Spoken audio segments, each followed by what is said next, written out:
আমাকে ঠকানোর অপরাধে একদিন তুমি নিজেও ঠকে যাবে। আমাকে ভীষণভাবে ঠকানোর জন্য হলেও একদিন তুমি কারো কাছে ঠকে যাবে। এই যে আমি তোমাকে এত ভালোবাসি ভালোবাসি বলছি, অথচ তুমি আমাকে কোনো গুরুত্ব দিচ্ছ না। একদিন তুমিও ঠকে যাবে। কোনো মানুষ তোমাকে ভীষণভাবে ঠকাবে, তখন তুমি তাকে প্রচণ্ড বলবে যে আমি তোমাকে ভালোবাসি, আমাকে ছেড়ে যেও না। এই কথাগুলো বলার পরও সেই মানুষটা তোমাকে ছেড়ে যাবে। তুমি হিসেবটা মিলিয়ে নিও, একদিন তোমার সাথে ঠিক সেমটাই ঘটবে যেটা আজকে আমার সাথে হচ্ছে। সময় কখনো এক থাকে না। আজকে তোমার সময় আছে, তুমি ইচ্ছে মতো আমাকে নিয়ে খেলছো, আমাকে নিয়ে অভিনয় করছো, আমাকে ঠকাচ্ছ।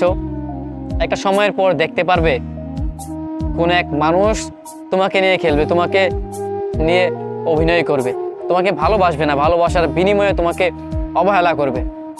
যতটুকু কষ্ট তুমি আমাকে এখন দিচ্ছ, একটা সময়ের পর ঠিক ততটুকুই কষ্ট তুমি ফেরত পাবে। কারণ তুমি কাউকে কষ্ট দিবে আর বিপরীতে তুমি নিজেকে ভালো রাখবে, এমনটা কখনো হয়নি আর হবেও না।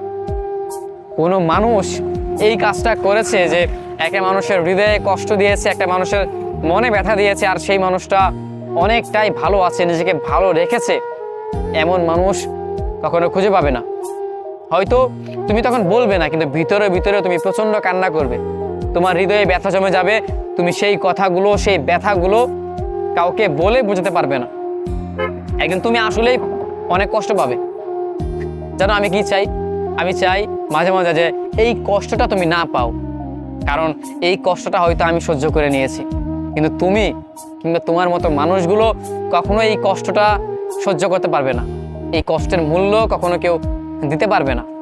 আমি হয়তো সহ্য করে নিয়েছি, কিন্তু আমাদের মতো মানুষগুলো এটা মেনে নিয়েছি, কিন্তু তুমি কিংবা তোমাদের মতো মানুষগুলো কখনোই মানতে পারবে না।